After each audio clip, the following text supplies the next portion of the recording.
Welcome to our channel. నేను యజ్ఞమూర్తి. తెలుగు చిత్రసీమలో ఒక విషాదం చోటు చేసుకుంది.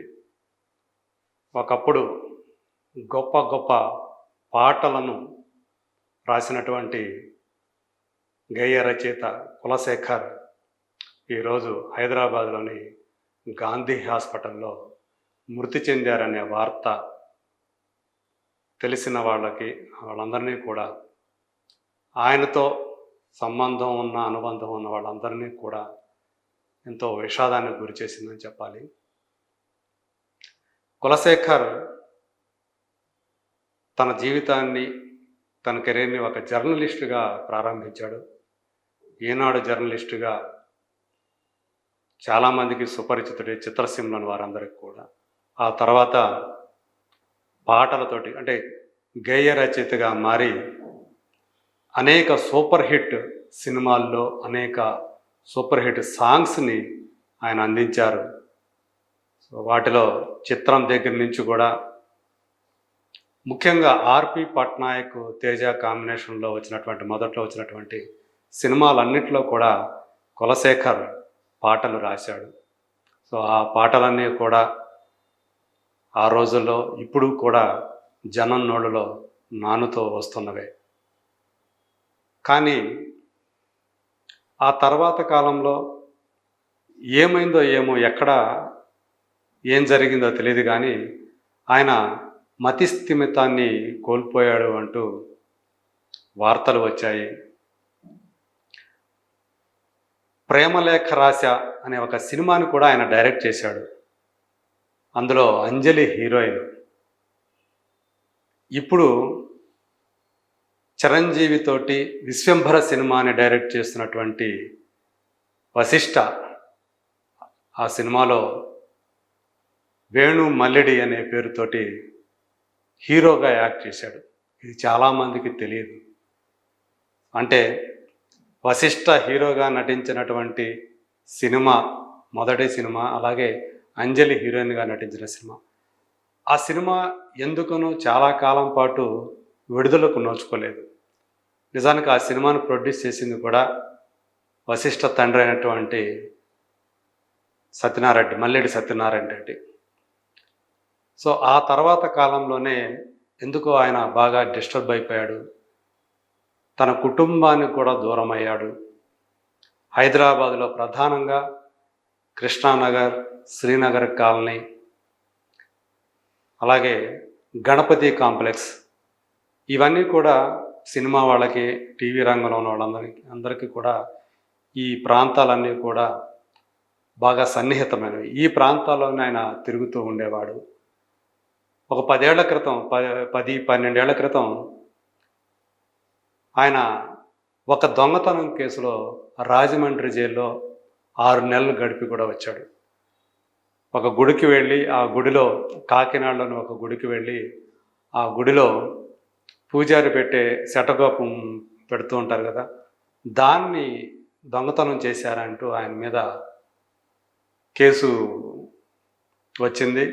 అది నిజమని తేలటంతో ఆయనకి జైలు శిక్ష కూడా పడింది. 6 నెలల పాటు అలా ఆయన జైల్లో గడిపొచ్చారు. ఆ తర్వాత కూడా హైదరాబాద్లో బంజారా హిల్స్లో కూడా ఒక కేసు ఆయన మీద పడింది, అలాగే దొంగతనం కేసు. సో అప్పట్లో ఆయన దగ్గర 10 మొబైల్ ఫోన్లు దొరికాయి, కొన్ని బ్యాగులు దొరికాయి, కొంత క్యాష్ దొరికిందని కూడా అప్పట్లో పోలీసులు తెలిపారు.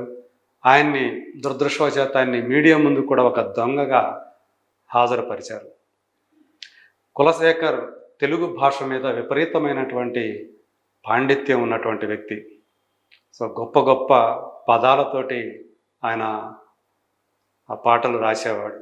మనసంతా నువ్వే, మహేష్ బాబు హీరోగా నటించినటువంటి నిజం సినిమా, అలాగే ఉదయ్ కిరణ్ సినిమా, నువ్వు చిత్రంతో పాటు నువ్వు నేను, శ్రీరామ్ ఇలాంటి సినిమాల్లో ఆయన పాటలు రాశారు. ఆయన సూపర్ హిట్ సాంగ్స్ సెర్చ్ చేస్తే, ఒకసారి గూగుల్లో కనుక సెర్చ్ చేస్తే ఆయన గురించిన వివరాలన్నీ కూడా, పాటల వివరాలన్నీ కూడా వస్తాయి. సో చాలా కొన్ని పాటలకి అంటే ఆయన డ్యూయెట్లు రాయగలడు, అలతి పదాలతోటి మృదు మధురమైనటువంటి పదాలతోటి ఆయన ప్రేమ గీతాలు రాశాడు. అలాగే భావస్ఫోరకమైనటువంటి భావోద్వేగపూరితమైనటువంటి పాటలకు కూడా ఆయన చక్కని సాహిత్యం అందించాడు. సో అలాంటి వ్యక్తి తర్వాత కాలంలో తన పాటలతోటి ఎంతో గొప్ప పేరు సంపాదించుకున్నటువంటి వ్యక్తి తర్వాత కాలంలో ఒక దొంగగా మారిపోవటం, మతి భ్రమణకు గురవటం అనేది అందరినీ కూడా కలచివేసేటువంటి, ఆయన స్నేహితుల్ని శ్రేయోభిలాషుల్ని కలచివేసేటటువంటి ఒక కథ అనే చెప్పాలి. ఎందుకు అలా మారిపోయాడో ఎవరికీ తెలీదు. సో పరిచయం ఉన్న వాళ్ళు ఎవరైనా సరే పలకరిస్తే కూడా ఒక పిచ్చి నవ్వు నవ్వి పక్కకి వెళ్ళిపోయేవాడు. అంటే ఎదుటి వాళ్ళను కూడా గుర్తుపట్టలేని స్థితికి వచ్చాడు. పర్సనల్గా నాకు ఎంతో కొంత ఆయనతోటి పరిచయం ఉంది. సో మొదట్లో తన గేయ రచయితగా ఆ టైంలో బాగా పేరు తెచ్చుకుంటున్నటువంటి టైంలో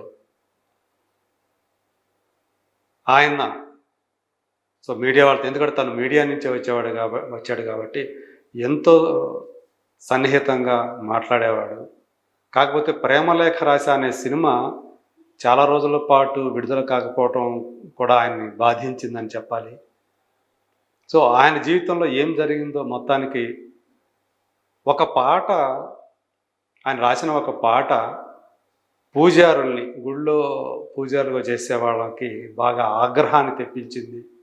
దానివల్ల ఆయన్ని బ్రాహ్మణులు తమ కులం నుంచి వెలివేశారని కూడా చెప్తారు.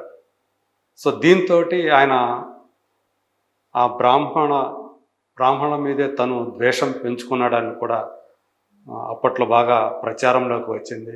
సో ఎప్పుడు తిడుతూ ఉండేవాడు, తనలో తనే నోట్లో గొణుక్కుంటూ ఉండేవాడు.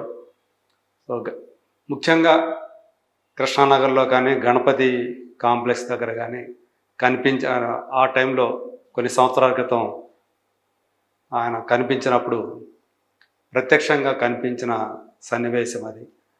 పలకరిస్తే కూడా తను ఎవరో గుర్తుపట్టనట్టుగా ఒక పిచ్చిగా నవ్వేసి పక్కకి వెళ్ళిపోయిన ఆ సన్నివేశం ఆ రోజు ఇంకా గుర్తున్నాయి నాకు కూడా.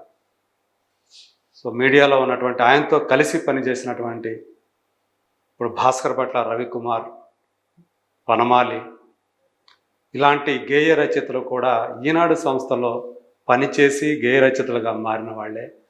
ఈయన కూడా, కులశేఖర్ కూడా వాళ్ళతో కలిసి పనిచేసిన వాళ్ళే. సో వీళ్ళందరూ కూడా అంటే తెలుగు సినీ సాహిత్యం గురించి మాట్లాడుకోవాల్సి వచ్చినప్పుడు పాట బీట్లో సాహిత్యం వినిపించినటువంటి పాటలను పక్కన పెట్టేస్తే కులశేఖర్ రాసిన పాటల్లో అత్యధిక శాతం సాహిత్యం మనకు వినిపిస్తుంది. ఆయన ఏ పదాల కూర్పుతో ఆ పాటలు రాశాడో ఆ పాటల ఆంతర్యం కూడా మనకు అర్థమవుతుంది. అలాంటి చక్కటి అర్థవంతమైనటువంటి పదాలతోటే ఆయన పాటలు రాశాడు. సో అందు గురించి ఆయన రాసిన పాటలన్నీ కూడా ఎప్పటికీ కూడా జనం నోళ్ళలో నానుతూనే ఉంటాయి. సో అలాంటి వ్యక్తి ఈరోజు ఒక అనామకుడిగా గాంధీ హాస్పిటల్లో చనిపోయాడనే వార్త తెలిసి నిజంగా నాలాంటి వాళ్ళు జర్నలిస్టులు, అతనేంటి అనేది తెలిసిన వాళ్ళు, అతని సన్నిహితులు, అతని శ్రేయోభిలాషులు అనంతర కాలంలో ఆయన ఎలా మతిభ్రమణకి గురయ్యాడా, అలా అది ఇంకేమైనా జరిగింది ఆయనకి జీవితంలో ఏంటో కానీ అలా ఒక దొంగగా మారిపోవటం, మిగిలిపోవటం. సో ఈరోజు ఇలా చనిపోవటం అనేది అందరి హృదయాలని కూడా ఆయన ఏంటనే విషయం ఆయన గురించి బాగా తెలిసిన వాళ్ళందరి హృదయాలను కూడా కలచివేస్తుందని చెప్పాలి. సో ఏదేమైనా ఆయన ఆత్మకు శాంతి చేకూరాలని ప్రార్థిద్దాం.